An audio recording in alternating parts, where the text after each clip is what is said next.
And here we go. Sports! I listen to you guys all the time. It's awesome. I'm in the mood for one of your classic anecdotes. Give yourselves a round of applause. All right, that's enough. Hey guys, there is someone I want you to meet. Dave Hooker Show with Caleb Calhoun on Off the Hook Sports. Represented by T. Scott Jones, banksandjones.com, Tennessee's trial attorney from the Ted Russell Ford Lincoln Studio, East Tennessee's #1 volume and customer service dealer, Ted Russell Ford and TedRussellLincoln.net. Look, we're all part of the same team here. Now to the Dave Hooker Show on Off the Hook Sports. Welcome to the program, and thank you so much. Those that have already posted on the message board, those that have reached out. And without getting into the gory details, been through some personal issues and had to take some time off. Caleb Calhoun did a fantastic, marvelous job filling in. Just can't thank our listeners, our fan base enough. Also our fantastic sponsors that have been incredibly patient with me. I'm beyond blessed. And Caleb, on a personal note, I just want to say thank you. You have held the majority of the weight over the past couple weeks. And thank you so much. Yes, David Michael is right. Caleb held it down. Thank you, sir. Thanks. No problem. It's great to have you back. It's great to have you back, Dave. Glad to be back. No place I'd rather be. So we'll have a lot of news coming up on the program. It's not a slow time for us, and a lot of changes that are going to be coming in a very positive note to Off the Hook Sports. And we will be a part of an upcoming to be announced network that we're very excited about. So the work continued, even though it didn't seem like it at times. So thank you so much for your patience. We've got a lot to get to on the program today. So what do we got on the show today? Well, we got some Nico news. And it's kind of funny because that was about the time that some issues crept up with me. My issue's not the same as Nico's, but my goodness, it sure sounds like he misses Tennessee and probably would rather be a Vol. And I thought the timing of his recent TikTok post, which we'll get into, was pretty interesting because this is the time a quarterback should take over. Heading into summer workouts, Peyton Manning so famously put up mandatory meetings at 8 a.m. on Monday. Well, that was an NCAA violation. You couldn't do that. But this is the time that quarterbacks should step up. So we'll get into Nico's post. Also, Caleb, Johnny Majors, Hall of Famer as a coach, quite possibly. I would like to see that to a great extent. I hope that happens. Also on the program, John Gruden says, I hate Alabama, gets a big box from Tennessee of stuff, gear, I'd imagine. And this day in Tennessee football history, our Tennessee sports history. Also, we will have coming up, Greg Sankey says lots of reasons to keep Vols amidst the expanding CFP. Vols really going to be a part of this whole thing if they go to 16 teams, if they go to 22 teams, if they go to 20. I mean, I don't understand the place that Vols stand moving forward. So go ahead and click the like and subscribe button. A lot to get to on the program today. If I made you guess that there will be 0 bowls, 10 bowl games, or what is there now? 30 bowl games? 30, 40, something like that. Okay. Yeah. So if let's make you pick this, 0 or 30. In how many years? 10 years. I'm going to go 0. I'm going to go 0, largely because I think part of this, and we'll get into it. I mean, Dave, you've won me over in this. I don't think there's going to be a bunch of conferences in 30 years. I think there's going to be one super conference. The mega conference. Yes, exactly. All right. So the show represented by Banks & Jones, Tennessee's trial attorney, banksandjones.com. And we broadcast live from the Ted Russell Ford Lincoln Studios. Let's go ahead and get it going with Nico's post. Today's tough question is brought to you by Banks & Jones, Tennessee's trial attorney, banksandjones.com. Today's tough question. Boom. You heard that. Now take it. The Dave Hooker Show with Caleb Calhoun. Represented by T. Scott Jones, banksandjones.com, Tennessee's trial attorney. From the Ted Russell Ford Lincoln Studio, East Tennessee's #1 volume and customer service dealer, Ted Russell Ford and TedRussellLincoln.net. Now to the Dave Hooker Show on Off the Hook Sports. All right, Caleb, here we go. You've got the poll question up on YouTube. Today's tough question is all about Nico Iamaleava. And you may be sick of hearing about him, but he's sick of his situation already now that he's a UCLA Brew. And I thought that was pretty evident by his TikTok post, Caleb, which had some highlights of him at Tennessee and then had said, gonna miss real ones. It wasn't exactly spelled right, but what did you make of the social media post that has everyone a Twitter? It led me to believe that I almost feel like he already regrets leaving Tennessee. It reminds me of, no, I'm not putting these two in the same category character-wise. I want to put that out up front. But it very much reminds me of Antonio Brown talking on Twitter all the time about how much he misses the Steelers, and he'll joke about Ben Roethlisberger, and he'll say, again, quoting him, guys, he'll say, "Miss that cracker." Okay. And so, and it was very clear that, like, despite all of Antonio Brown's behavior, he wishes he had never left Mike Tomlin and the Steelers organization and what they had going there. I guess on a less extreme situation, maybe it reminds me of how Arian Foster wanted to re-ingratiate himself with Tennessee a few years ago when they started winning and started talking about how he missed his time at Tennessee.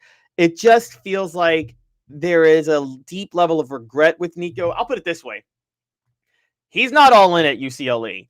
And David Cutcliffe had a great quote one time, and this was when Peyton Manning committed to Tennessee over Ole Miss. Peyton Manning was on the fence, and it was very clear that he was only going to go to Ole Miss because his family was there, but his heart wasn't in Ole Miss. And Cutcliffe said, he's quoted as saying this, saying, "You can't be a namby-pamby decision maker and be a good quarterback." He said, "You got to make a decision and do it like hell." And it doesn't seem like Nico's willing to do this decision like hell. And it actually reveals maybe why he was so slow to get rid of the football at times last year, because he's never confident in the decision he makes, and he's never all in, and he's always questioning himself. And I think he's questioning himself and this decision and his father right now because he's not confident. If this is a UCLA show, I think the topic and the lead of the show is, boy, I'm worried. If I'm a Bruin, I'm concerned that you don't go into a second marriage. At least I haven't been in a second marriage, but this is what I would perceive as. You don't go into a second marriage and talk about how great your ex was. I mean, on social media, that's not what you do. And so I just think he's 19 going on 12. I think he's woefully immature. And I can say this as a parent. You have a role as a parent, but at some point, a young man or a young woman at that age needs to make their own decisions. I don't feel like he made this decision. I don't feel like he was okay with it. You said he's already missing Tennessee. I think he was missing Tennessee as soon as he pulled out a suitcase to pack it and head west. Caleb, this to me is just disappointing on all fronts. It's really kind of sad, to be real honest with you. It's clear that things were mishandled, but I will say this, and I'm one, Caleb, that I think you would agree. I've been critical of Tennessee and teams I've covered in the past. I have no problem doing so, but I just don't think this was much of Tennessee's fault at all. I think this was a Nico problem, and it ended in a Nico solution that is not good for any party unless you're Joey Aguilar. Oh yeah, I took well, a couple of ways. It works for Joey Aguilar because it buys him some time a little bit. It also somewhat works for Josh Heupel. Oh, okay. I think you. Go ahead. Yeah, sorry. You know what? I mixed up Joey Aguilar with Joey Halsley. It works for Joey Aguilar because he gets to start at a bigger program, probably. But it also works for Josh Heupel because he gets to buy a little time. No one is going to come down hard on him if he struggles this year because everybody's going to say, "Oh, you got Jake Merklinger, Faison Brandon, and George McIntyre next year. You got open competition." Not just those guys. Let's not forget this, Dave. Almost all like the key star players for Tennessee going into this year, with the exception of like an Arian Carter, Jamal McCoy, and those are significant players, but almost all of them they won't be able to leave college after this year. So assuming Tennessee's NIL is not a total disaster, Boo Carter's back in 2026. Mike Matthews is back in 2026. Peyton Lewis is back in 2026. The entire interior of the offensive line is back in 2026. And David Sanders, the right tackle, who they went all in on. All of these players that I'm talking about, that I'm name dropping right now, they can't leave early for the NFL. So I think Josh Heupel has bought himself a year to say, hey, I lost Nico, but I got all these guys coming back, so give me a break for going 7-5. It's almost like Josh Heupel's a winner in this. Who's the biggest loser? If Josh Heupel's, and I think when you say a winner, he didn't win, but maybe he's the least loser. But who's the biggest loser? The biggest loser is Nico. And I don't care about the whole, Nico Iamaleava is going to play for a pro-style offense now. That is such a lie for anybody who says it, because maybe he did prefer a more pro-style concepts. You're not going to do it for Tino Sinceri, an offensive coordinator who has never called a play in his life. Okay? I don't care what system he's putting in at UCLA. You're not going to sit there and say, I'd rather... I mean, Dave, what player? I get you know, the whole Steve Spurrier, David Cutcliffe argument. Steve Spurrier puts up video game numbers. David Cutcliffe developed you for the NFL. Okay, you have that debate. Tino Sinceri doesn't have David Cutcliffe's track record, though. So at this point, you're choosing the video game numbers versus an offensive coordinator that, again, has never called a play in his life. That's not coaching, and that's not developing you for the NFL. Well, and let's go ahead and address this pro style issue and whether or not he left Tennessee in part to be a part of a pro-style offense. Today's tough question is, does Nico already miss Tennessee? I think it's heck yes. Brought to you by Banks & Jones, Tennessee's trial attorney, banksandjones.com. Why Banks & Jones? Well, it's because they're Tennessee's trial attorney. You can play to win with Banks & Jones because they'll go to trial. You've heard of other lawyers. They say they'll go to trial and fight for you. They won't. They just want to settle. That's the easiest way out. Well, that's not Banks & Jones, led by T. Scott Jones. They won't settle. They'll go to trial for you. Tennessee's trial attorney. They play to win. Truly, Tennessee's trial attorney when it comes to criminal defense or personal injury. Why settle? It's Banks & Jones. T. Scott Jones. banksandjones.com. A little extended there as I'm a little rusty. We'll tell you more about Neubert Collision Center here in a second. Caleb, I'm over this pro style thing. I think when Peyton Manning made the decision to come to Tennessee, it was wise to do so because it was a pro style. But you know what pro style means nowadays? It means matching your offense to your quarterback's talents. Look in the pros, the NFL. No, I don't watch that other league that's been on from time to time. What do the Philadelphia Eagles do? Is that a pro-style offense? I don't think so. I think there's some pro-style concepts of what Jalen Hurts does well. Look at Patrick Mahomes and the Kansas City Chiefs. That's not a pro-style offense. As a matter of fact, that whole Andy Reid tree, which has been so successful, is not a pro-style. So the bottom line is you want the best coach to coach you and adapt his style to you. If Nico or his father thought going to UCLA, and I there might be a column bouncing around in my head about this because you kind of got me started. If there was even the slightest thought that he should go someplace that is more pro style than Tennessee, then it's absolutely idiotic. Because if you're good enough, it does not matter what you do. You're going to find a way on the field. Jalen Hurts was going to play. There's no question. Patrick Mahomes was going to play.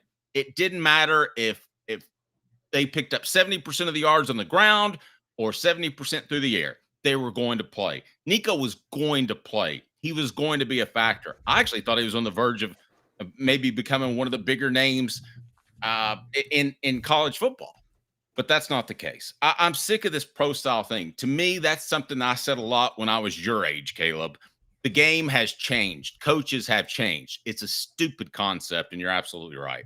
Yeah, it's a dumb concept. And the NFL has totally proven it over time, because how many times have we heard this system, this type of quarterback doesn't work in the NFL until it does? I mean, you can go all the way back to, Randall Cunningham. Mobile quarterbacks don't work in the NFL. And then Randall Cunningham comes along. Or you brought up Patrick Mahomes. Before Patrick Mahomes, players who run the Mike Leach air raid have never made it in the NFL.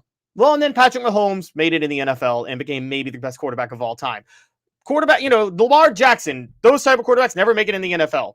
Now he's made it in the NFL. I mean, even like back in the day, I started to think, people, Jimmy Hines brought this up to us one time, but it was, everybody always said, oh, Steve Spurrier never developed his quarterbacks for the NFL. No, none of those quarterbacks were good enough to play in the NFL except for Rex Grossman. Amen. So. And Grossman was close. Yeah, Grossman was close. You're right. So it comes down to, are you good or not? This pro style thing is overrated, particularly now when coaches, so many in the NFL, mold their systems around their quarterback. Now, look, I'll say this. There is some inherent value in the pro style abilities because, as I'm sure you have noticed, Dave, quarterbacks in the NFL now, because so many have a system molded around them, they are horrible in the red zone. And red zone offenses are not what they used to be because the accuracy is not valued as much as it used to be, which is a problem. But at the same time, yeah, the pro style thing, I'm with you. It's a total lie. One, if it was a thing, if that was an issue, they never would have committed to Tennessee in the first place. So I have to be real honest with you. If I'm a father of a high school prospect and a recruiter says the term pro style, I'm like, cross them off the list. Yeah, no, I agree. It's Timothy throws his 5 cents or $5 in. Caleb? Yeah, you say the system doesn't develop quarterbacks to read defense coverages and make plays at the line. Timothy, you're right. I agree, but you'd be surprised at how many systems don't develop quarterbacks to do that, and those players work in the NFL. I'll go back to, Dave, did Gus Malzahn's offense really teach Cam Newton to read defenses? No. I mean, it was, and he had a 10-year NFL career and became an MVP, right? So I don't really think it matters if you're coached to read defenses in college. If you get to the right system in the NFL, they'll work with you. Now, if you're like my Titans, who are led by Brian Callahan, yeah, they're going to force a pro style offense on you and it's going to fail. That's why Cam Ward's not going to work there. But for the most part, I don't think it's as big of a deal. Great point, Derek. Now, but there's a silver lining. Well, I guess there's a cloud in the silver lining, however you would say it. But Derek points out Nico never hit the damn deep ball. And we might be talking about a totally different result from last year. That's true. The flip side of that is who did hit the deep ball in Tennessee's offense? Hendon Hooker. Right.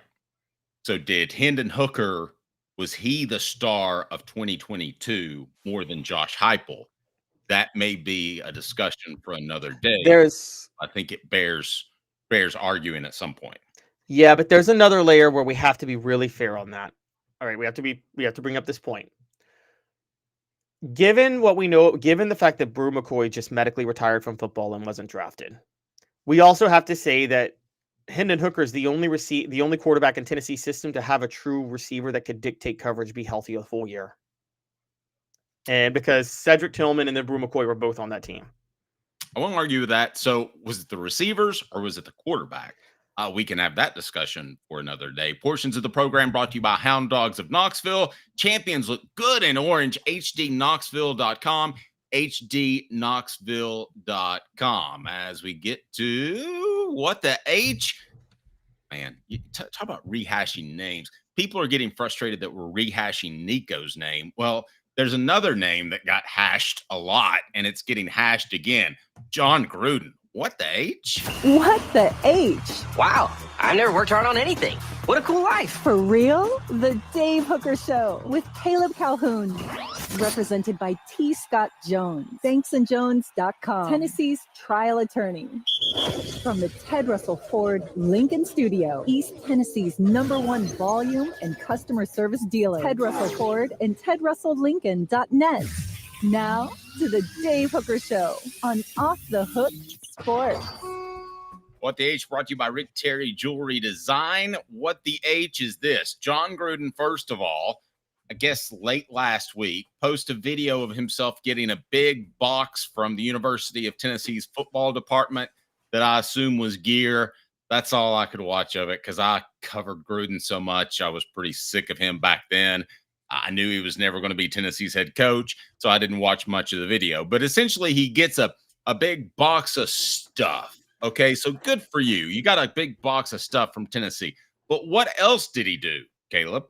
He decided to video chat Ryan Williams, the All-American freshman receiver for Alabama last year, and talk about how he hates Alabama and says he's a Tennessee Vol. I want to play the clip real quick because This is what John Gruden said on a video call on the phone just the other day. I hate Alabama. What? I'm a Tennessee Vol, man. That's My wife okay. went to Tennessee. I mean, You guys, y'all come to Okay. What's your take on that? Him calling himself a Tennessee Vol is really, really, really rich when he strung along Tennessee for 2 coaching searches and rejected it both times. And he's so obviously the popular girl that wants to be courted, but then likes to reject you when she's being courted. That's who John Gruden is.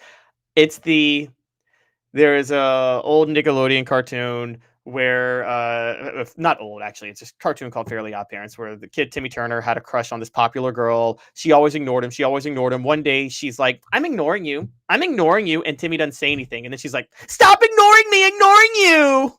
That's John Gruden, honestly. Well, it is John Gruden, and here's my other problem with John Gruden is, yes, he wants to be courted. Now, I'll say this, and I wrote this column a couple of weeks back. I would seriously consider making him the director of player personnel or the GM or whatever they do. Vanderbilt did that with Barton Simmons in an unusual move. He was a recruiting analyst. And then, Mark Nagy with the Senior Bowl went to Oklahoma.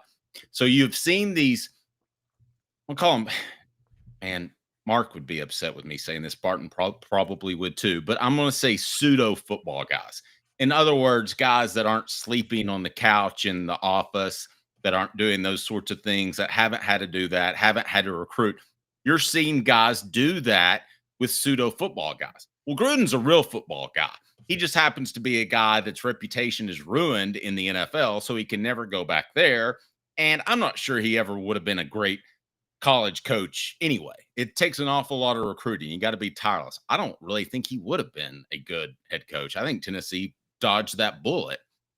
But ultimately, John Gruden, man, I would consider player personnel, and I'll go ahead and say it. Unlike when he was supposedly courted by Tennessee, I believe, Caleb, that he wants to be the GM at Tennessee, and that's why he continues to flirt on social media with the Vols. Oh, I do too. I do too. I think he wants a job. He wants to do something football related, and I think he's really flirting with them hard right now. And I don't think they're flirting back. I totally agree. I think, the reason I don't think they're flirting back, this isn't coming from Josh Heupel or Danny White. This is coming from even higher up. I believe there are some Tennessee administrators that are so angry with John. You know what it reminds me of, Dave? So 2017, when that whole post-Butch Jones coaching search fiasco happened, where obviously the Greg Schiano thing happened, there were a lot of Tennessee fans, and I think some Tennessee administrators that wanted Tennessee to hire Lane Kiffin back. But you and I both know there are some people in power at Tennessee that will never forgive Lane Kiffin for what happened, for the way he left in 2009. So there's no way Tennessee can hire him, ever. Completely agree with Gruden. I'll take it a step further. I don't think it's just administrators. I think there are some boosters that are still upset with Gruden and the way he led Tennessee on. Because from what I was told during this whole search, there were about 40% of the boosters that thought it was a real possibility and thought it was just a matter of time that he would be Tennessee's next head coach. And then I heard from Gruden's camp, and I'm talking about an impeccable source, that he was never really interested in going back to college. He views himself as an NFL coach. To some coaches, Caleb, that's a better job. To me, I think they're equal, tit for tat. But he views himself as an NFL head coach. So I don't know if Tennessee would ever make a run at him, but he's not getting any younger. I think he's, 63 all of a sudden? So if he's going to make that move, it better be pretty quick. Yeah, and my comparison to NFL college is if you're just a ball guy, NFL is probably better because you don't have so many other things and you're involved in your life that you have to deal with that you do in college. You can just coach football in the NFL. And I think Gruden was always too lazy to ever recruit or do any of that type of work. But you're right. As a GM, scouting high school talent, that strikes me as something Gruden would love to do. But also...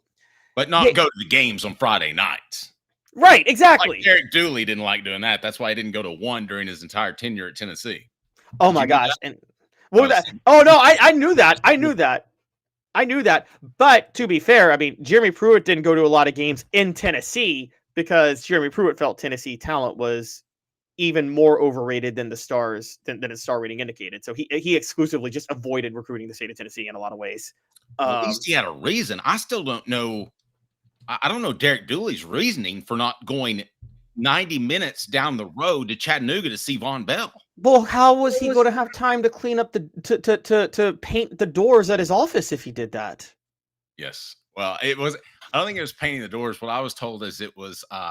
He was working on the drywall. He told the guy to take a break, and he worked on the drywall in his first week at Tennessee. And people were going, "That's not good."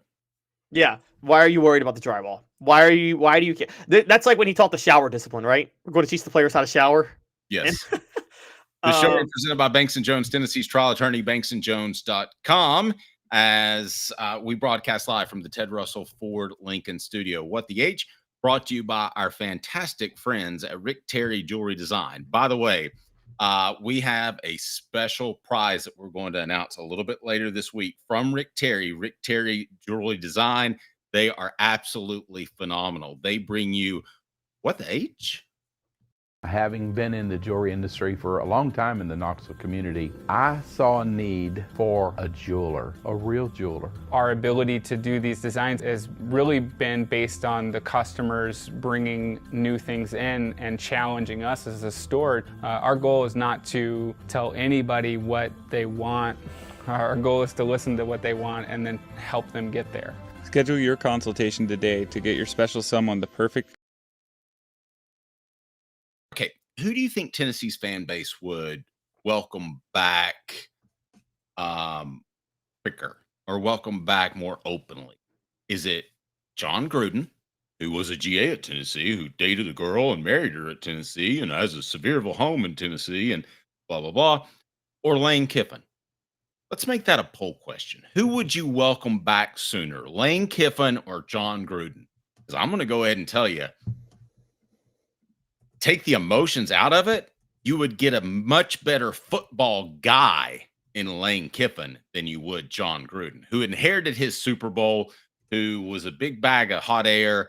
And I think that Lane Kiffin is a special offensive mind. And we're talking about two people hired by Al Davis in their 30s to coach the Raiders. Funny enough. That's true. One had a much more publicly bitter departure from Al Davis than the other one. But yeah, between the two, I think Tennessee fans would welcome back John Gruden. They don't feel as upset. They blame John Curry and the Haslam's more for that than anything.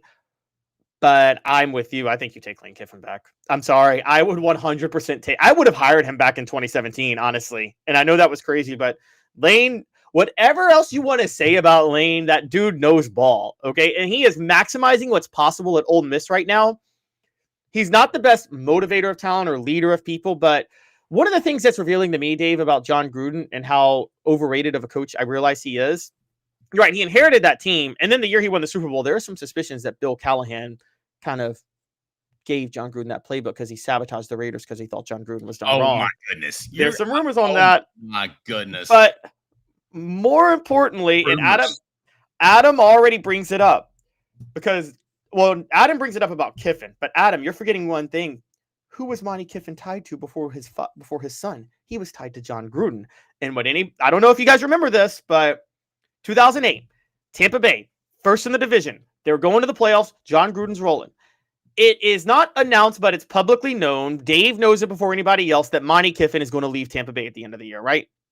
Yeah, I actually flew down to interview Monty Kiffin after they were eliminated from the playoffs and his defense got shredded, and asked him a question to which he said no comment. Yes, Monty Kiffin had checked out. He stopped caring once he knew he was going to Tennessee. What did Tampa Bay do with the lead in the division? They lost their last 6 games and got eliminated from the playoffs because Gruden couldn't carry that team without Monty Kiffin being dialed in with that. I mean, even when Tony Dungy was there, that entire team was built by Monty Kiffin's Tampa 2 defense, honestly. So I agree. And that defense was loaded. Loaded. About that. I mean, when your 4th or 5th player is Rondé Barber, who, was a very good player. I mean, you got Warren Sapp, you got Simeon Rice. Who's the other linebacker they had that was so fantastic? I'm not sure. long time ago. Let's say it. They were loaded, absolutely loaded. 90% of the time we tout NFL coaches on this the Monty Kiffin defense or the Bill Belichick defense. Well, yeah, it's easy when you got Lawrence Taylor on one side, or I mean, you know this as a Cowboy fan, the Norv Turner offense. Well, geez, you and I could have coached that team with that offense. There's some truth to that. The show represented by Banks & Jones, Tennessee's trial attorney, banksandjones.com. We broadcast live from the Ted Russell Ford Lincoln Studios. Don't forget, Sports Treasures, carrying over 5 million sports treasures and so much more. Follow on Facebook for the best sports memorabilia, daily updates. The link is right there. Go to facebook.com, and they've got these daily pools where you can win all kinds of fantastic prizes. You will love Sports Treasures, no question about it. Again, we talk Gruden or Kiffin. Who would Tennessee fans welcome back more? Where do we stand on that poll question on the YouTuber?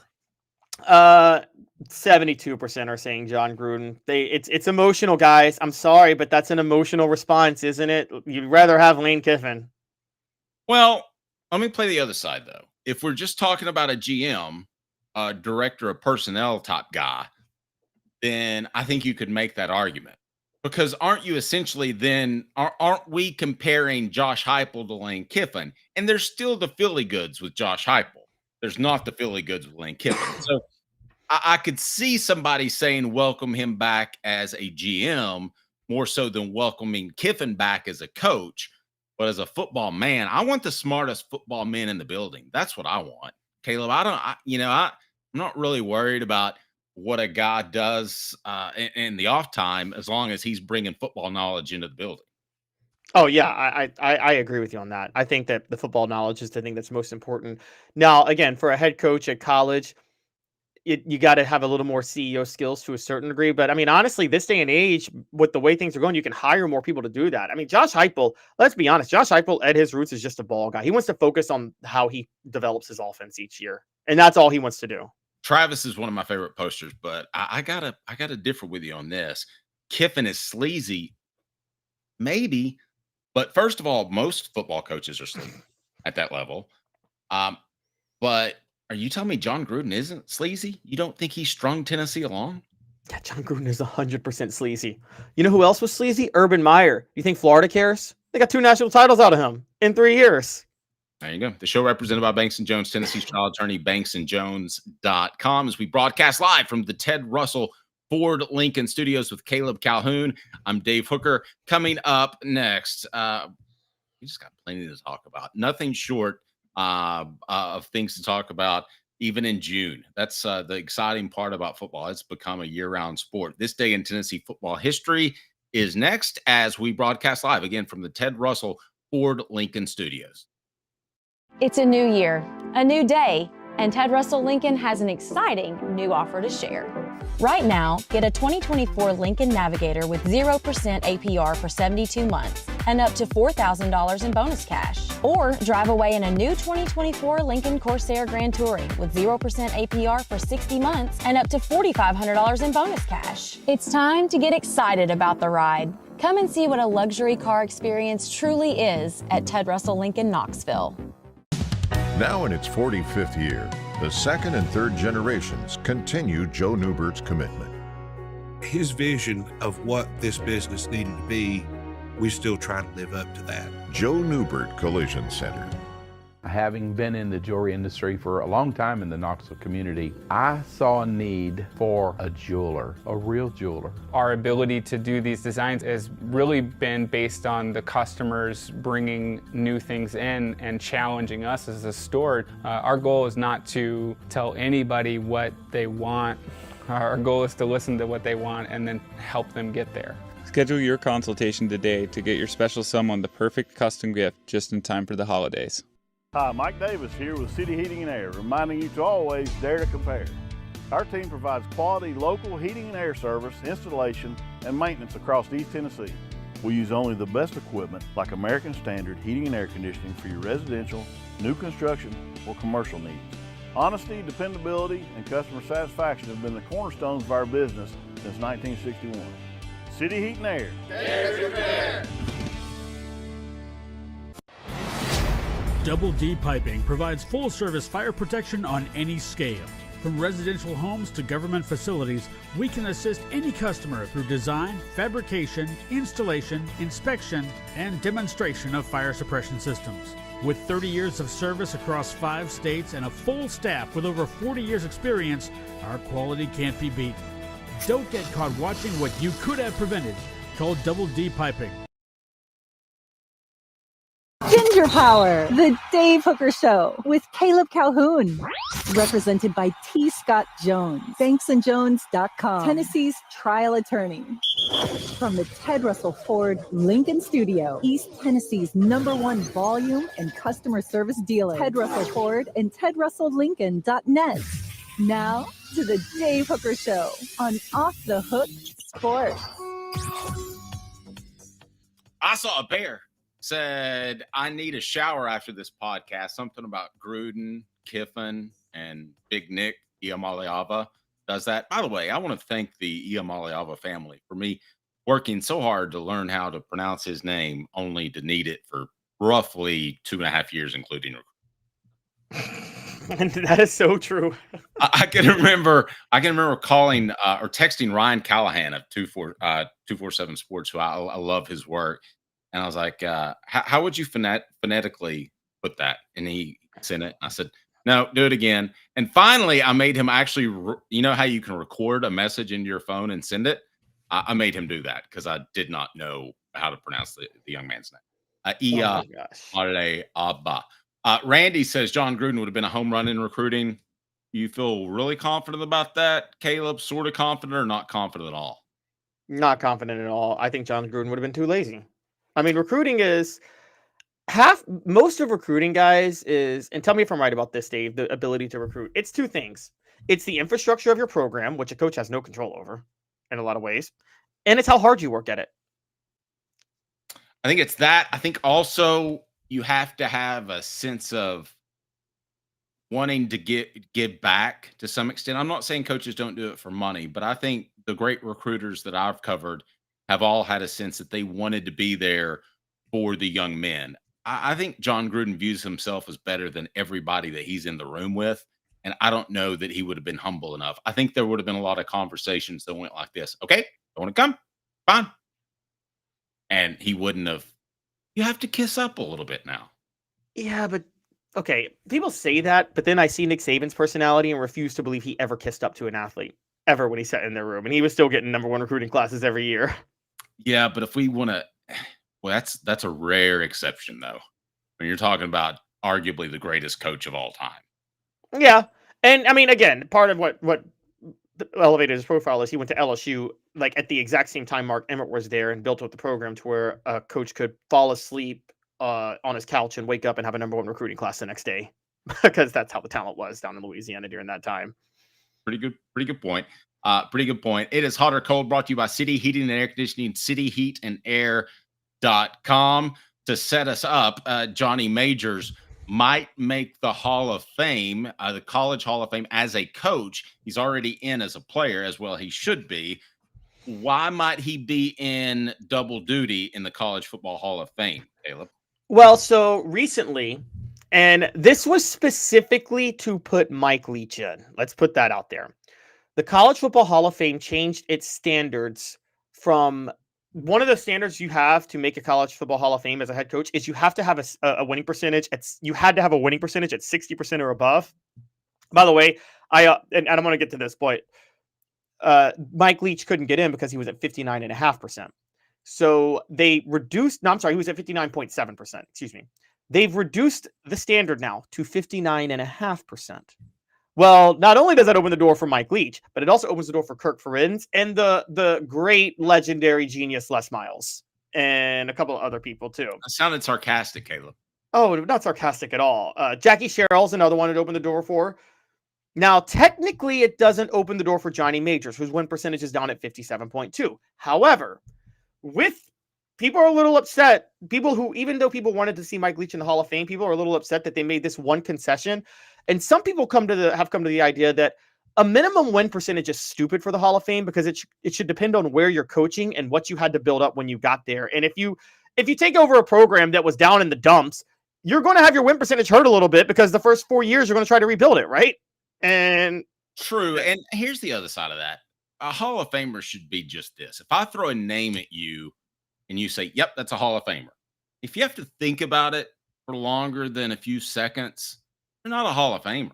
No, I agree. It's there should be no stipulations, critiques, or any of that. It's just I named guy X. Oh yeah, he's a Hall of Famer. Or I'm not sure. Right. I agree. It's got to be like, if you have to think about it, they're not in. Now, sometimes perception is not reality. So I get the concept of minimum standards because, like, if based on just what I knew about Philip Fulmer as an outsider, I would think about it for a minute. But then I'm like, but then you go and you're like, he won 75% of his games and he's got a national title. Like, that's like, we're talking easily clear the 60% clip that was required to get to the Hall of Fame. Yes. So, I almost feel as if you win a national championship, you should by default in the Hall of Fame. See, that's for me and you, Break. I can't put Les Miles, Ed Orgeron, or Larry Coker in the Hall of Fame. Okay, I could put Coker because he won 2, didn't he? No, he won 1. Okay. He got cheated out of another one with the pass interference. You said that because Larry Coker is the first person who popped in my mind. I mean, that team was so loaded. What I'd love to see, Dave, is 2019 LSU play 2001 Miami and see who wins. I would be for that. I would be just fine with that. All right. It's Hot or Cold brought to you by City Heating and Air Conditioning, cityheatandair.com. We greatly appreciate them. No question about it. Reasons why Johnny Majors should be in the Hall of Fame. Hot or cold on the following, brought to you by City Heating and Air. Hi, Mike Davis here with City Heating and Air, reminding you to always dare to compare. Our team provides quality local heating and air service, installation, and maintenance across East Tennessee. We use only the best equipment like American Standard Heating and Air Conditioning for your residential, new construction, or commercial needs. Honesty, dependability, and customer satisfaction have been the cornerstones of our business since 1961. City Heat and Air. All right, Caleb, give me some factors of why or why not, or how much Johnny Majors should be in the Hall of Fame. Hot or cold, brought to you by City Heating and Air Conditioning. Yeah, and you tell me if you're hot on this on this being a strong case or a weak case for him for each of the points I'll go through. So the first, I missed that one. All right, so for Ajay or whatever.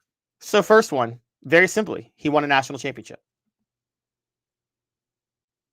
I'm not going to say I'm as hot as that one as far as the rest of them, but I do think that he is so viewed as a Tennessean that sometimes those younger than me, I'm 51, that they forget that he won a championship.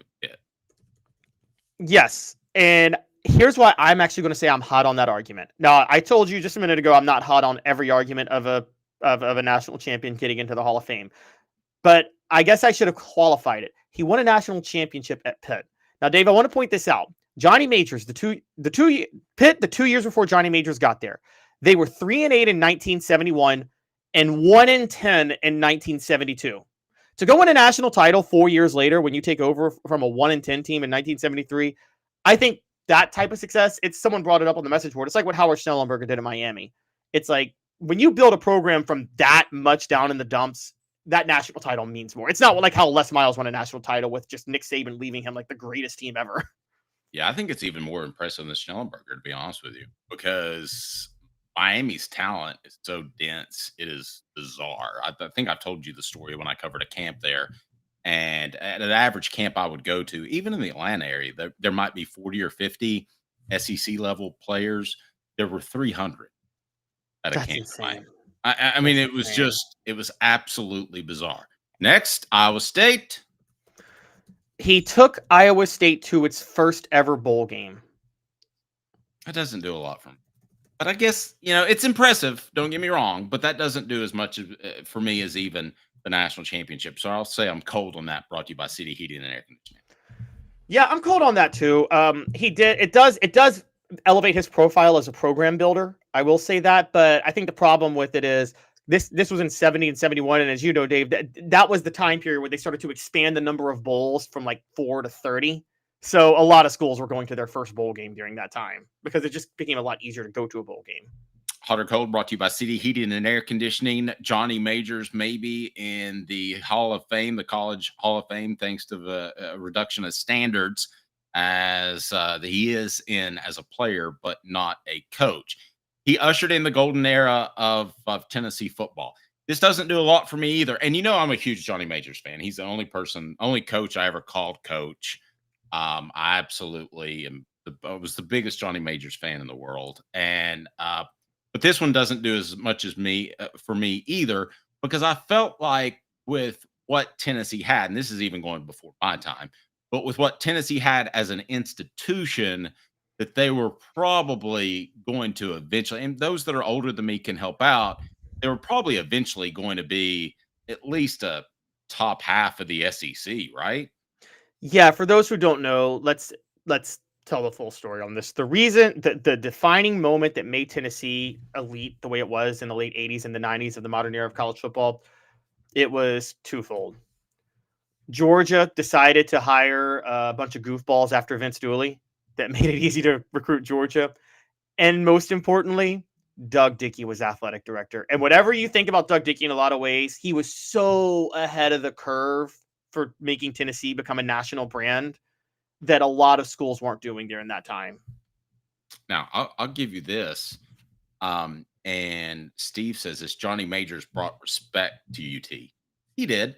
And I thought it was a pretty strong indication, a pretty strong sign that Tennessee was able, even though he was a native Tennessean, to go to a team that had just won a national championship, had just had a Heisman winner, that was a well-respected program at the time, and pull them away from them. I thought that was pretty significant as well. But I give Johnny Majors a lot of credit for that. Does Johnny Majors deserve to be in the Hall of Fame, the College Football Hall of Fame, as a coach? We'll put that as a poll question.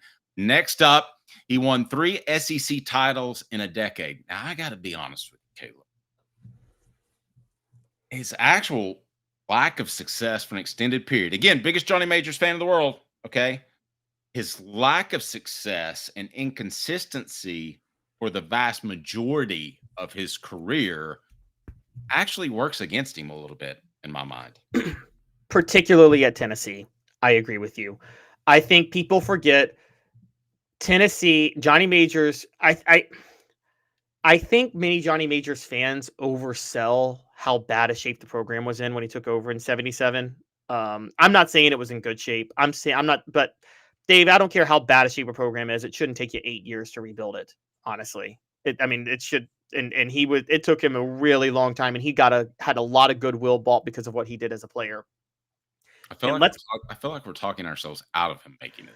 Yeah, this is why I'm cold on him right here. As a whole, you're cold. You don't. Well, I'll get this. This is an argument to be cold on him. I'll talk about why I'm cold on him overall, but specifically 85. Let's talk about his 3 SEC titles: 85, 89, and 90. Dave, I want to point this out to you. You may not know this. Did you know in 2 of those SEC titles, Tennessee actually finished second in the SEC, but they got declared SEC champions because Florida, who won it both times, was on probation? Mm-hmm. So that's 2 of them right there. The third was 1989, and they had to split it 3 ways with Auburn and Alabama too. So Johnny Majors never won an outright SEC title at Tennessee that wasn't by default. That's kind of a bad look. Now, again, going back to ushering in the golden age of the modern era, 89, 90, 91, he still did a lot of good things. He did bring Tennessee up to, like, those were his 3 best years, and those were his 3 final years, and they got fired because of one bad month in 92. But I think we can all agree on this. However you think that was handled in 92, Johnny Majors has himself to blame for how he got fired at the same time. Yes. I Bleed Orange has a question. Did you ever get to talk to Johnny Majors, Dave? I'll answer that by saying yes. I was the co-host of the Johnny Majors show, which got through 1 pilot. That's pretty much what happened with that. But I remember Johnny Majors was so great. He goes, all right, I want you to coach me like I would coach a player.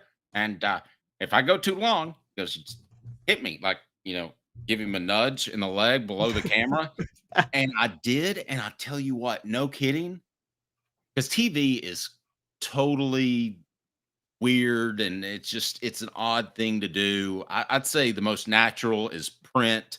Second most is radio or what we do now. But having a camera in front of you and knowing timing is so unnatural. There's a skill set to that, and he picked it up within the first 3 minutes of the pilot. Man, that's impressive. That's pretty impressive. And that was a guy that liked to ramble. He goes, I can ramble. I'm just going to tell you. So I have to cut me short. So yeah, I talked to Johnny Majors a lot. I still remember him calling me one time. We had a person that was supposed to be selling advertising for the show. And he goes, all right, well, here to tell you, this guy's not selling anything. It's kind of like a hat without the cowboy. I thought that's such a great line, a hat without the cowboy. So yeah. All right. Last reason why Johnny Majors. 2 reasons. All right. Give me one. Yeah. So this one, coached a Heisman winner. I mean, I'm cold on that. I don't think coaching a Heisman winner puts you in the Hall of Fame. I don't think coaching a Heisman winner winning a national championship puts you in the Hall of Fame, because Gene Chizik did both of those things, and I would never put Gene Chizik in any Hall of Fame. Well, and especially though, I would add that to if you're a running back.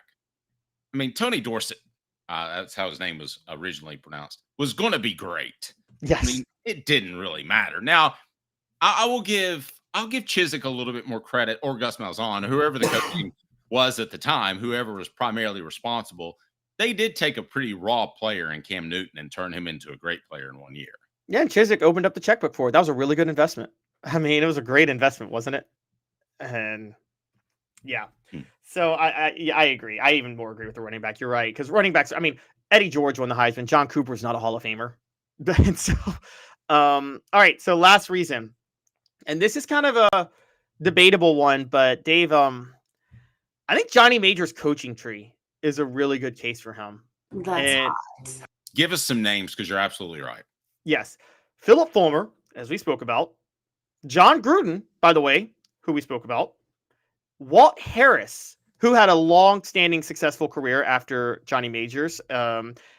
Jackie Sherrill, who I know you think is a goofball, but had some success at Pitt. Actually had a lot of success at Pitt for a few years. And David Cutcliffe. I mean, look, he's got a pretty good coaching tree, honestly. I think he has an incredible coaching tree, one of the absolute best. And I feel certain that we're leaving off some names. Larry Lacewell, another one. Now, am I reaching, or didn't he have some sort of tie to Jimmy Johnson? Actually, let's see. You might be right. Let's look at that. Maybe not immediate, but yeah. See, Derek, Jimmy J. Yeah, I thought he did. In the late 60s, 68 and 69 at Iowa State. You're right. Jimmy Johnson's part of his coaching tree. That is very true. And also, let's not forget this. So I believe he coached Jimmy Johnson when he was the assistant at Arkansas, and Jimmy Johnson played at Arkansas. And then Jimmy Johnson was an assistant for him at Iowa State.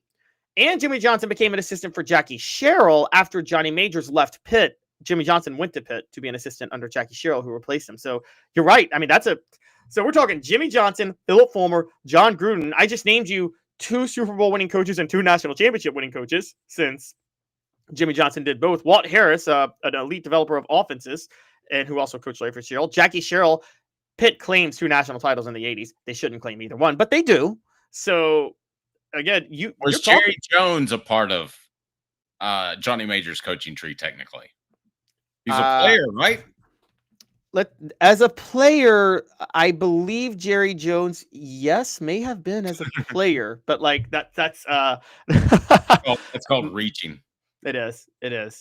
And I mean, Jerry Jones is not the most intelligent bulb in the box either.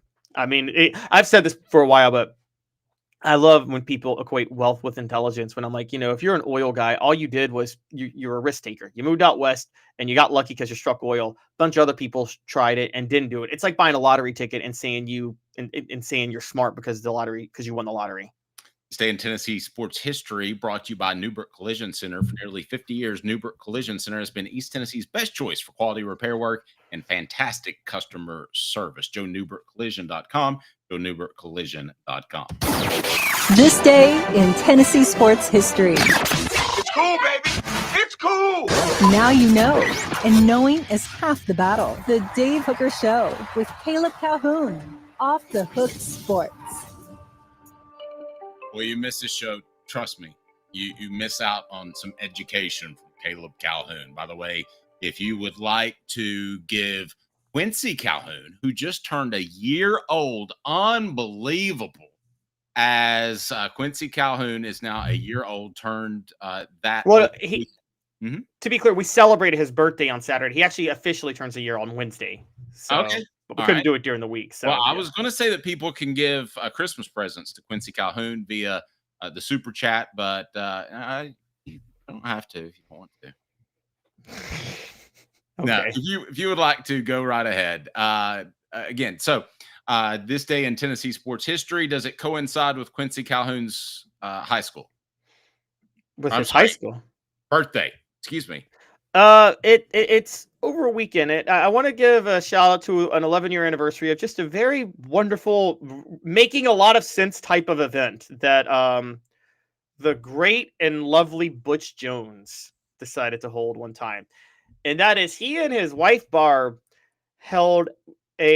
started a exclusively for women football clinic at the Tennessee Football Complex. And basically it was a behind the scenes tour of the Anderson training facility where women could meet with Tennessee's offensive and defensive coaches.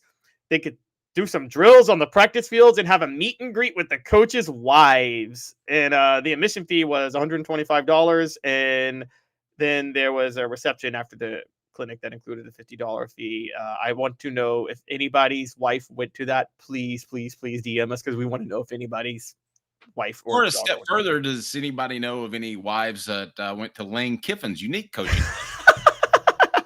I had an ex that went to Lane Kiffin's coaching clinic. Now that was a little bit different, but my gosh! So that was one. How long ago? This was back in 2014. 2014. How would even begin to tell you what would happen in Tennessee football over the next decade? What would you? I wouldn't have predicted it, but at the same time, I mean, let's go back to 2014. If I could just tell you what would have happened in the world over the next 10 years, you would have been like, no, that won't happen. That won't happen. If I would have told you that Trump would be president and then the most famous Nazi in the world would be a black rapper, I don't think you would have predicted that either. Sam, happy birthday to you. As again, Quincy Calhoun will be 1 year old on Wednesday. We love Quincy Calhoun, no question about it. And we love Caleb Calhoun. Fantastic yeoman's effort for filling in for me while I had some things to tend to. The show represented by Banks & Jones, Tennessee's trial attorney, banksandjones.com, as we broadcast live from the Ted Russell Ford Lincoln studio. Why Banks & Jones? Well, it's because they're Tennessee's trial attorney. You can play to win with Banks & Jones because they'll go to trial. You've heard of other lawyers. They say they'll go to trial and fight for you. They won't. They just want to settle. That's the easiest way out. Well, that's not Banks & Jones, led by T. Scott Jones. They won't settle. They'll go to trial for you. Tennessee's trial attorney. They play to win.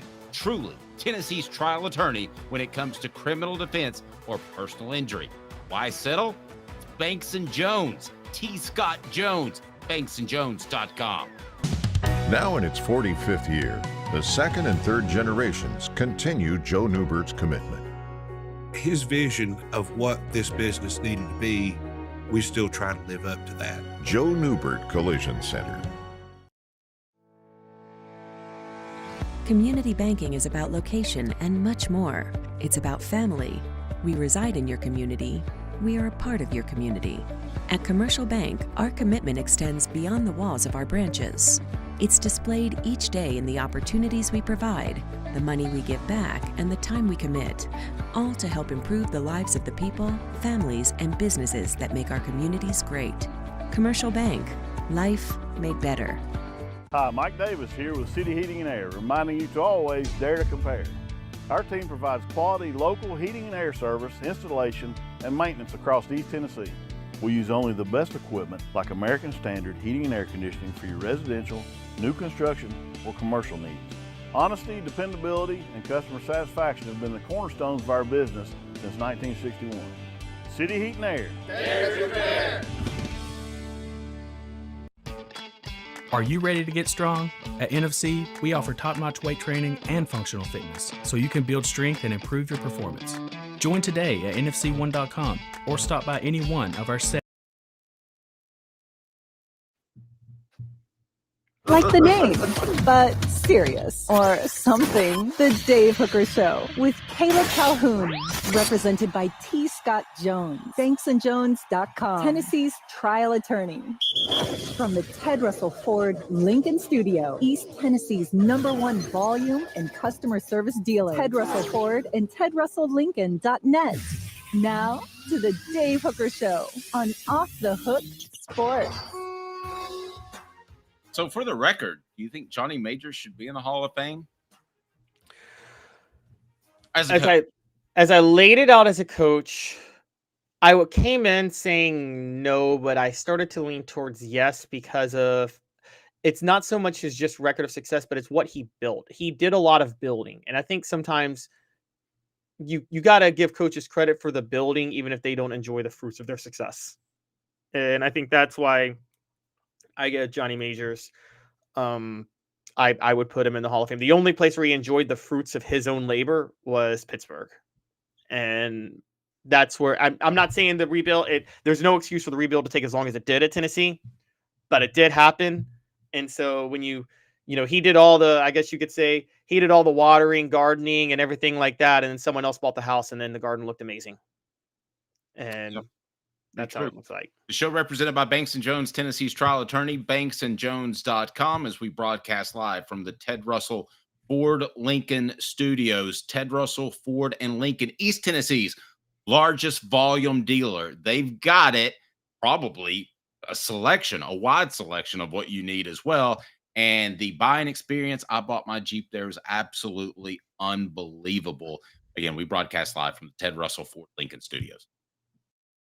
Like a blast from the past, the Super Dealer is back. Look to the skies, Knoxville.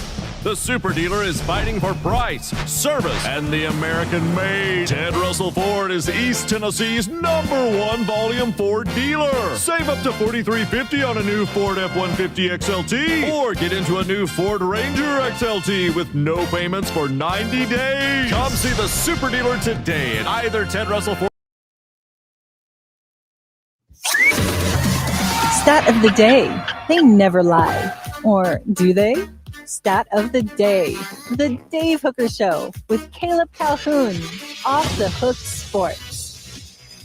All right, Caleb, stat of the day today is brought to you by our fantastic friends at National Fitness Center. Unmatched value. I was there this morning. Limitless options. Begin your fitness journey today. NFC1.com. NFC1.com. Caleb, what do you got? Stat of the day. Over the weekend. Are you going through puberty? Sorry. Caleb's turning into a man. No, somehow Jerry Green got inside my body for a second. And stat of the day is this. And I shouldn't say it that way, by the way. Jerry Green got inside my body. I meant to, that was a weird way to say it. Sorry. Stat of the day is this. Vanderbilt, the top overall seed in the NCAA tournament in baseball, was eliminated this past weekend from the NCAA tournament. Didn't even make the super regionals. That means Tennessee last year remains the only top overall seed in the NCAA tournament to actually win it in college baseball this entire century. Wow. Because it's a dumb way to crown a champion, Dave. It is a dumb way to crown a champion, and it makes me... It's the college... Ironically, strangely enough, coincidentally, the College World Series to me is a little bit like I like Major League Baseball. I like day games. I like sitting there and eating hot dogs. I really don't, unless the Yankees are playing, I really don't care who wins. I agree. I totally agree. It's kind. You know what I feel like it's like, and I've never been to the College World Series, but I'd love to go because it seems like such an event there. Isn't it like a lot of races in NASCAR? Like half the reason you go is because you love the whole event surrounding the races. You love camping out for the weekend. You love doing all that. Isn't that like 90% of why people like to go to NASCAR races? It depends on the track. Like Bristol, you can see everything. But if you're at Talladega, I mean, literally part of the playing surface is a mile away. Oh, I mean, yeah. So you can't see. I mean, you can't see the whole track. Not if you're at Daytona or you're at Talladega, you can't see the whole track. Bristol's different. Bristol was really cool back then. Another one that's funny, just another comparison is okay, think about this, and this is common in SEC games. Tailgating when your team has a really bad game. So, for instance, it's Tennessee's playing ETSU, but Florida, Georgia is a little bit before. You're tailgating. Let's be honest, Dave. Everybody's excited to watch the Florida Georgia game on their little TV with the foil, and they'll wait to go to the Tennessee ETSU game, won't they? Absolutely right. You're absolutely right. 4 Downs is right now. 4 Downs brought to you by Ted Russell Ford Lincoln on Parkside Drive and on Kingston Pike. Let's go ahead and get to the Downs right now. Do we have Coop? I think we got Coop. I think I got Coop. I'm a little rusty. My apologies. Cooper Mays here. Hit like and subscribe. Thanks, Coop. Coop here. First down. All right. First down is this. We're going to discuss the SEC. Are they being scapegoated by college football for the issues that are out there? And they're significant. They're out there. Bowls are dying off, which Caleb and I don't care about, but a lot of people do. The regular season isn't as highly anticipated or viewed as the postseason now that they have that. But let's start with this. Caleb, what is first down? First down, and I say yes, they are being scapegoated because people don't even realize how we got to this point, and it's not the SEC's fault. And I say that as someone who has, I'll just say this up front. Here's my take, and here's my argument. The SEC is getting blamed for things that the SEC has fought against for years. The SEC has actually, if you go back in history, has championed what most college football fans want. Not necessarily what I want, but what most college football fans want. Does that make sense? Yes. And so first down is this. We're going to start with this. The BCS, which is an SEC creation. I think you and I would both agree, right? A Roy Kramer creation. Yes. But if I told you the story about one of my first big interviews, I was on with Jimmy Haun in 2000, and we're at SEC Media Days, and I referred to Commissioner Kramer as Roy, which, first of all, Jimmy did not like and pointed out, which he was right. It should have been Mr. or Commissioner, not Roy, the big R. I shouldn't have called him that. But the other thing I asked him, I said, do you realize the BCS is just taking you one step further to college football playoff? I didn't know he was anti-college football playoff. And he looked at me like I had just smacked his wife on the rear. I mean, but it did. Am I wrong? No, you were right. Teams. But here's the thing people forget. What was before the BCS? It was the Alliance. I don't mind it, but Dave, in the 90s, everybody wanted a BCS because they wanted to see 1 versus 2 for the national title. They wanted to see the best game. So the SEC started the BCS. Then what happened? Throughout the entire BCS era, remember you heard during the BCS era, it's rigged. They just put SEC teams in and give them all the breaks. Well, what a lot of people don't know from during that time, and this is first down, the SEC was the one always pushing for a playoff. Always. It was always Mike Slive, and then even Greg Sankey. They always pushed for the playoff. They always wanted one. It was the Big Ten and the ACC that always fought back against the playoff. The SEC was never at fault for there not being a playoff during the BCS era. Got no argument there. Cooper Mays here. Second down. What is second down? 4 Downs brought to you by Ted Russell Ford Lincoln. Second down is when the SEC is blamed for group of 5 teams being iced out of a chance to play for a title. Now, here's why that's a flaw. When the 4-team playoff came into action, which was 2014, Dave, did you know the SEC was the first conference to call for an expansion of that playoff where a group of 5 league would get an automatic bid in the playoff? Did not know that. Good Greg stuff. Sankey was the first to call for that, and he called for it the whole time. Now, I don't like that. I don't know how you feel about it. I never wanted it. I didn't even want the playoff to begin with. I want the bowls. But Greg Sankey and the SEC were constantly fighting for the expanded playoff because, ironically, Dave, the SEC and the group of 5 have goals that are kind of aligned. Group of 5 wants an expanded playoff to get their team in. The SEC wants one because that means a lot more SEC teams get in. So I think that everybody missed. The SEC was getting scapegoated for the group of 5 being iced out when the SEC was literally the conference fighting for a playoff system that would give the group of 5 a seat at the table. Yep. Tennessee center Cooper Mays here. Third down. What is third down, Caleb? The SEC was the target of Florida State getting left out of the 2023 college football playoff when Florida State was undefeated, and then Alabama with 1 loss got in. By the way, it was the right call. Alabama should have gotten in. But the only reason that happened was because the SEC, which had tried to expand the playoffs to 12 teams 2 years before it happened, got nixed and halted by the ACC, which didn't want to expand the playoff. How ironic is that? Pretty good stuff. All right, what down? All SEC center Cooper Mays here. 4th down. All right, what down have we got? We got 4th down. What do we got for 4th down? All right, and this is the big one because people don't know what's happening right now.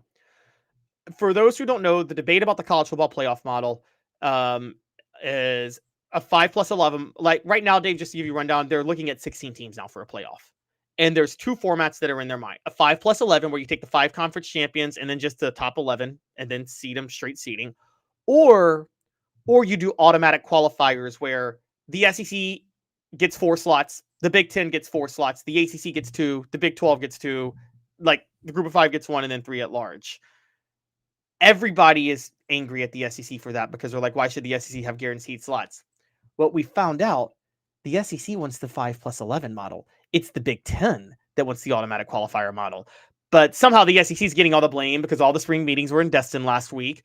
The Big Ten is allowing, funny enough, they are allowing the SEC to take all the heat for this, even though they have the exact, even though they're the ones pushing for it. I don't blame Tony Petitti for that. That just is proof that Tony Petitti is smarter than Greg Sankey. Because what does a commissioner do? Let somebody else take the fall for what you're trying to do. But what people don't realize with a commissioner, and I say this as someone who doesn't like Greg Sankey, and I want to know your thoughts on this. Josh Pate said this over the weekend. People don't understand what Greg Sankey's job is. It's not to look out for what you want. It's to look out for what the university presidents want and the SEC. Also not to look out for what college football wants. It's not. It's to look out for the SEC. That's your job. I mean, people give Roger Goodell a hard time about being the commissioner because he makes some unfavorable decisions and he makes $48 million a year. But his job is to make commissioners the most money. It's not to put together the owners, excuse me. It's not to put together the best Super Bowl or best postseason. That's nice and that helps. But at the end of the day, it's to make those cats more money. Yeah, a great example you just brought up with that. I was not a fan of the expanded going to 14-team playoff in the NFL, but they came to Roger Goodell with the data. They realized the 14-team playoff would generate revenue this much. If Roger Goodell then said, we're not going to do it because it's bad for the sport, he's out of a job the next day, right? I mean, he's out of a job. So, yeah. Okay, so let me ask you this. If it's not, if college football's issues are not caused by the SEC, who are they caused by? 4 Downs brought to you by Ted Russell Ford Lincoln as we broadcast live from the Ted Russell Ford Lincoln studios. The show represented by Banks & Jones, Tennessee's trial attorney, banksandjones.com. Like a blast from the past, the Super Dealer is back. Look to the skies, Knoxville. The Super Dealer is fighting for price, service, and the American-made. Ted Russell Ford is East Tennessee's #1 volume Ford dealer. Save up to $4,350 on a new Ford F-150 XLT, or get into a new Ford Ranger XLT with no payments for 90 days. Come see the Super Dealer today at either Ted Russell Ford. Okay, first of all, I want to make sure that I'm talking about the same issues. What issues do you have with college football? The issues that I have, and the issues many people have right now are that there's this idea that this playoff is going to be rigged in favor of the SEC because of the automatic qualifiers. Now, Dave, I think you and I are both of the mindset, like the rest of the world, no conference should just get a guaranteed number of slots in a playoff. Like that's right. Yeah. The Big Ten is doing this because East automatically get 3 in. No, exactly. There are probably years that they should have, but go ahead. Yeah, so the Big Ten is wanting this because here's why they want this. They don't like the fact that the SEC is staying at an 8-game schedule while they're doing a 9-game schedule. Now, ignore the fact that that extra 9th game in the Big Ten is at the bottom half of the conference, which are borderline group of 5 teams. But so there's a big anger at the idea that there's going to be automatic qualifiers for the playoff. People don't want that, and people are upset with the SEC sticking with an 8-game schedule as of right now. Again, not Greg Sankey's fault. The schools won't vote on that. Y'all know I don't like Greg Sankey, but this one is not his fault. So that's what the people are upset about. Now, let me tell you who's really what people don't really like the most is that the SEC is taking all the blame, but the reason is the SEC and Big Ten, Dave, it's their college football playoff, and they are letting everybody know if you participate in our college football playoff, we're just being generous because we don't have to let you participate. And let's make this as a poll question. Are the SEC's glory days over? Because I feel like to play off one of your points. You have a lot of people out there that are anti-SEC because they were so dominant for so long. So you have everybody throwing stones at the SEC. And I think that a lot of people want the SEC's glory days to be over, or golden age, or whatever you call it. I'm not saying that the SEC won't still win 5 of 10 national championships, but are they going to win 10 of 10 as they did for one period? Are the SEC's glory days over? The golden era, is it over? Brought to you by Banks & Jones, Tennessee's trial attorney, banksandjones.com. Like a blast from the past, the Super Dealer is back. Look to the skies, Knoxville. The Super Dealer is fighting for price, service, and the American-made. Ted Russell Ford is East Tennessee's #1 volume Ford dealer. Save up to $4,350 on a new Ford F-150 XLT, or get into a new Ford Ranger XLT with no payments for 90 days. Come see the Super Dealer today at either Ted Russell Ford location, Parkside Drive, or Kingston Pike. Sports Treasures in North Knoxville is one of the South's largest sports cards and memorabilia dealers, featuring over 10 million sports cards from vintage to modern. Sports Treasures carries a full line of hobby boxes, singles, autographed memorabilia, Tennessee Vol collectibles, fan cave decorations, and so much more. See a museum full of collectibles at Sports Treasures, 4819 North Broadway in Fountain City, and Sports Treasures on Facebook. Sports Treasures, where the real sports fan goes to shop. Community banking is about location and much more. It's about family. We reside in your community. We are a part of your community. At Commercial Bank, our commitment extends beyond the walls of our branches. It's displayed each day in the opportunities we provide, the money we give back, and the time we commit, all to help improve the lives of the people, families, and businesses that make our communities great. Commercial Bank, life made better. Double D Piping provides full-service fire protection on any scale. From residential homes to government facilities, we can assist any customer through design, fabrication, installation, inspection, and demonstration of fire suppression systems. With 30 years of service across 5 states and a full staff with over 40 years experience, our quality can't be beaten. Don't get caught watching what you could have prevented. Call Double D Piping. Guy with a lot of jobs, but this one is the most important. This is not government work. As such, I treat it with care and attention. Until someone else calls. The Dave Hooker Show with Caleb Calhoun. Represented by T. Scott Jones. Banksandjones.com. Tennessee's trial attorney. From the Ted Russell Ford Lincoln Studio, East Tennessee's #1 volume and customer service dealer. Ted Russell Ford and TedRussellLincoln.net. Now to the Dave Hooker Show on Off the Hook Sports. Our poll question is up. What is it, Caleb? Are the SEC's glory days over? Okay. What say you? The responses are yes, no, yes in the near future, but not forever. I'm going to say yes in the near future, but not forever. And I've talked because of the TV gap. You understand that answer? The near future, because the gap in the contracts between what Greg Sinke negotiated and what Tony Petitti and the Big Ten negotiated is going to give the Big Ten a huge leg up for the next 10 years. But 10 years isn't forever.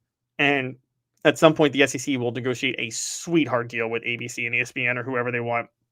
Now, you asked beforehand going in, what's the biggest cause of the root problem with college football? Dave, here's the problem with college football. And here's the cause that has always been the problem with college football. You don't blame a conference. You don't blame a person. And you don't blame the NCAA. Here's who you blame. And this is an easy one because everybody loves to do this. You blame Washington. And the reason you blame Washington is because of antitrust laws and rules by the federal government over the past 120 years, there has never been an effective governing body of college football and the Supreme Court strikes it down every time the NCAA tries to flex city authority because literally it violates federal law for there to be a centralized governing body of college football. And this goes all the way back to the 80s, when, as I'm sure you remember, the NCAA used to want to negotiate TV deals for college football programs, and then the conferences sued because they wanted to negotiate their own TV deals.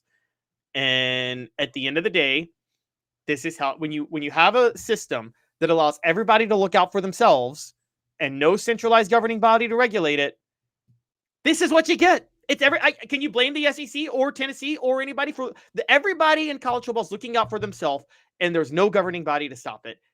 And you legally can't have a governing body in college football because of federal law. No, I mean, you really can't. But let's be honest. If the NFL started tomorrow or Major League Baseball started tomorrow, would they have the same antitrust laws that they were given 100 years ago? They had to have some fights for those, both the NFL and Major League Baseball. I mean, there were some brutal fights with those for a long time. There are things that there are kind of court case compromises they worked out with the federal government. Like, for instance, one with the NFL, the reason it's still on Sunday is that kind of allows them to have a certain monopoly, having games on Sunday specifically, because when they went for that, basically they wanted to have their monopoly, and the courts kind of ruled for some technical reason they had to pick a specific day to have games on if they were going to do that, and they picked Sunday. There were the difference though is, again, you throw the wrench of education technically into college football, and the fact that players and coaches aren't unionized and so many other things that go on. There's not direct payments to these people, so there's not the NFL is a monopoly, but it's direct payments to players, and then players are unionized, and that's how that works. Yeah, there's no way to effectively do that with the NCAA. Bank on it. Brought to you by Commercial Bank. Member FDIC. Commercial Bank. That's where I do my banking. They're unbelievable. Life made better. Bowl games are not going to exist in 10 years. Bank on it. I agree.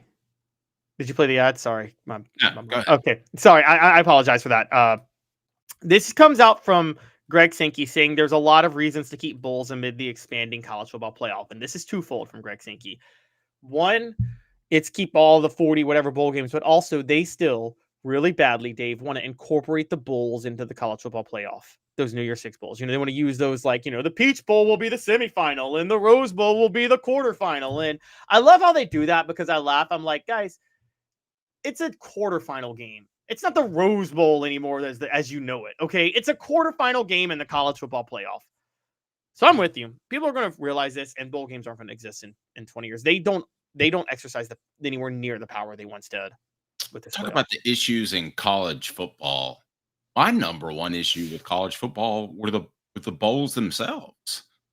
And I consider myself a traditionalist, but having covered 20 bowls or however many I covered, I quickly realized it wasn't about the players.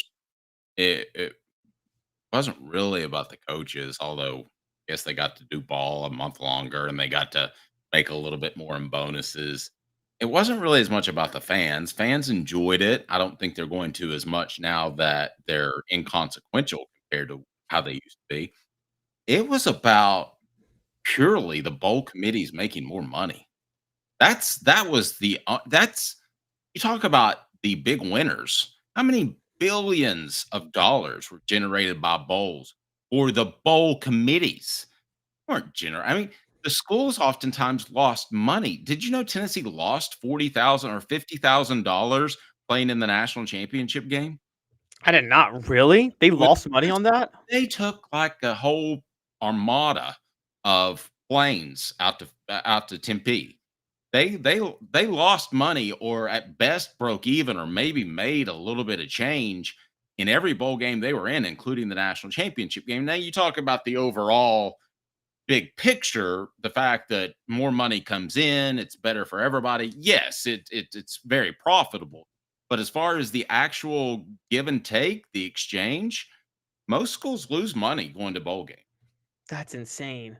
And they still wielded so much power. So and this is something Nick Saban warned about, and this is something I said with college football. And here's the problem, Dave. Let's put out on Front Street how the problem college football fans have, and why I've never heard that term put out on Front Street. I think I'm going to start to use. All right, well, yeah, let's put it out on Front Street. I'm going to call out college football fans for this.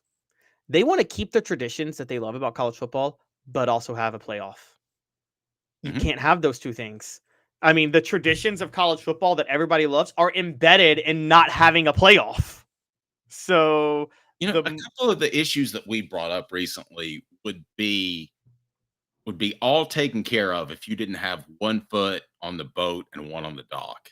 And that is the antitrust laws. You probably have a better chance of getting those passed if players were just employees, right? Yep, exactly. Title IX, which, hey, I'm all for being completely fair to women and females.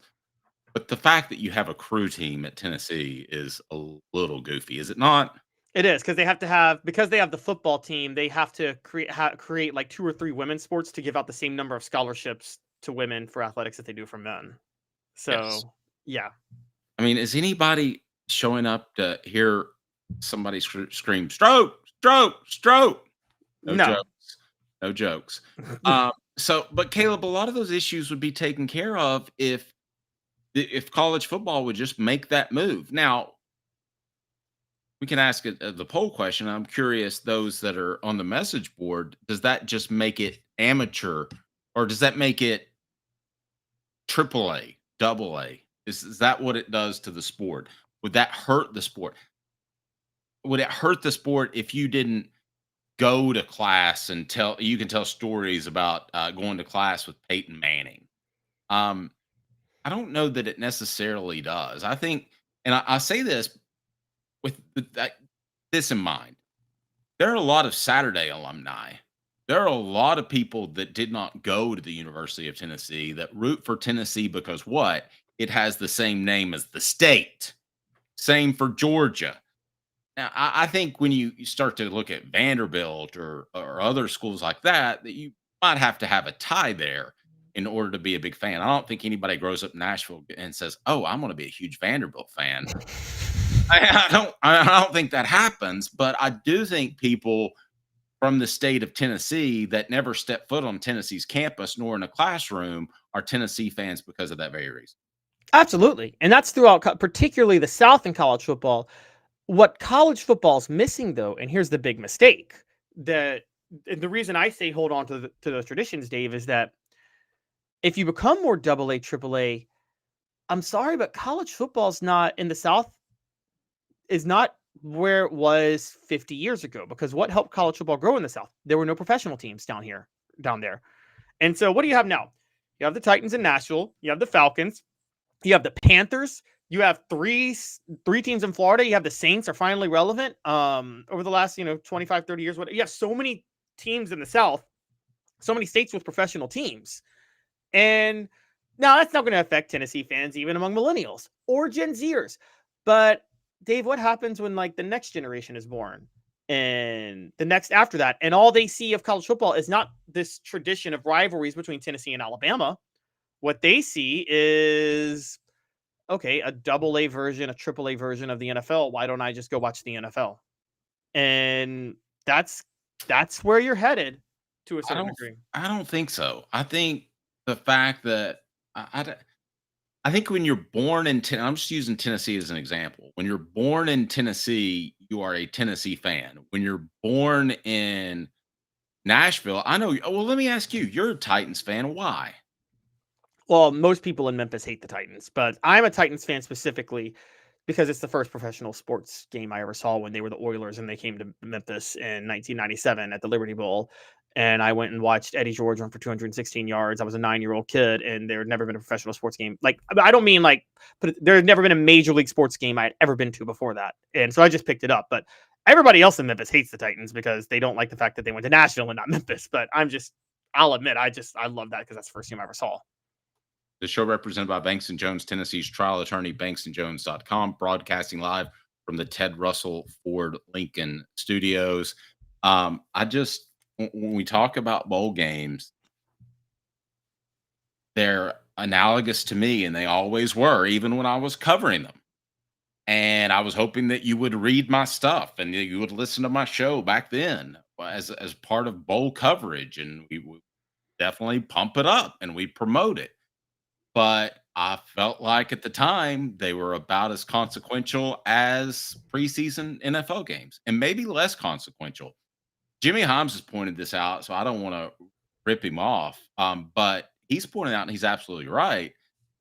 How you play in a bowl game has very little indication, both positive or negative, of how you'll be the next season, even. Sometimes the players don't want to be there. Sometimes they want to party. I'll never forget being at, do you remember the movie, was it Coyote Ugly? Yeah. Yeah, where the girls would dance on the bar and you had to play the same 3 songs. By the way, if you play those 3 songs over and over and over again, where they supposedly have to dance forever, then they will unplug the jukebox. I can tell you that firsthand. Oh my gosh. Devil Went Down to Georgia was one. Pour Some Sugar on Me was another one. I can't remember the third. But Caleb, I remember being at the bowl game at 1 a.m. and Tennessee's entire defensive line showed up. Do you think they cared about what happened in that Cotton Bowl? No, you're so right. And that shows more often than not. And by the way, that's why one of the I wish betting was more common back in these days. But one of the easiest things to bet on was that teams, when they overreacted to how somebody played in a bowl game, and that how many times did you see this, Dave? How many times did you see a bowl game have an impact on who got drafted high in the NFL later that year, or who or how teams were ranked going into the next year? That was so common.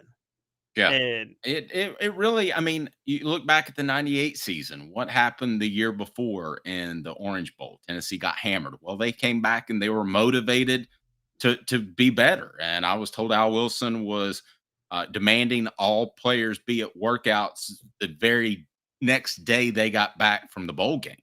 Literally. I mean, it was that quick. I go back to other years in which Tennessee played great. You could probably think of an example, and then had an off year the following year. Teams change so much in college football. It's not like the NFL where you might have a core of leadership for 6, 7, 8 years. It's just not like that in college football. Teams change immensely. Bowls just really don't matter that much. They don't. The only reason to keep them around now is for people like me who are degenerate gamblers. And, I mean, I will say there's, even when the college football playoff is going on, there is nothing more fun than watching San Diego State play UTEP in the I have to go to the bathroom bowl, because, I'm sure there's one of those somewhere. And it's a late night game and the score is 85-83. And I get to bet over whether or not they'll kick this game winning field goal. I mean, I do love bowls for that reason. Look, I'm going to say this. They can't coexist with the playoff.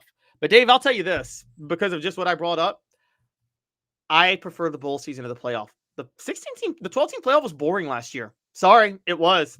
Like the wacky bowls were more fun. Okay, but I thought that I thought this earlier. I don't know in what context too. I think that's going to change, and I think that you're going to see the talent level be a little bit more equal across the board.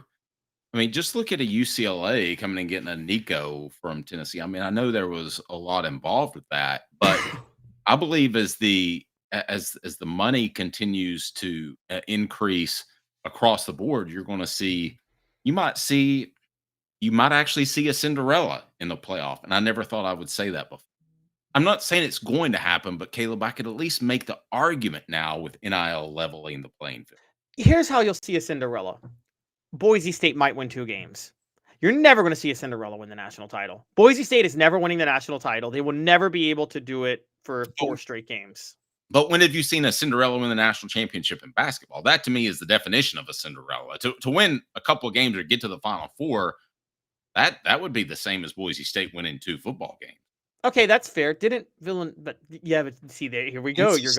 NC State's probably the last one. Villanova, they were the 8th seed in 85. But see, you just brought it up. You went down the rabbit hole. You dared invoke college basketball. Dave, I don't want college football to be like college basketball. I think college basketball sucks as a sport. College basketball has 4 months of a season that no one gives a rat's what about what happens.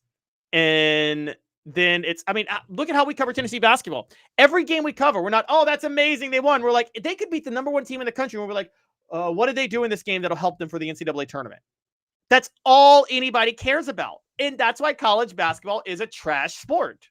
And so I mean, I don't want college football to be like college basketball for that reason. I want to tell everybody once again, thank you so much for hanging tight. Thank you, Caleb Calhoun, for just doing a fantastic job of filling in for me while I attended to some things. I can't thank you all enough. Thanks especially to our sponsors. Just phenomenal. Patience been unbelievable. Been unbelievable. Most trying times in my life. For Caleb Calhoun, I'm Dave Hooker, the show represented by Banks & Jones, Tennessee's trial attorney, banksandjones.com. Broadcasting from the Ted Russell Ford Lincoln Studios. For Caleb, I'm Dave, Off the Hook Sports.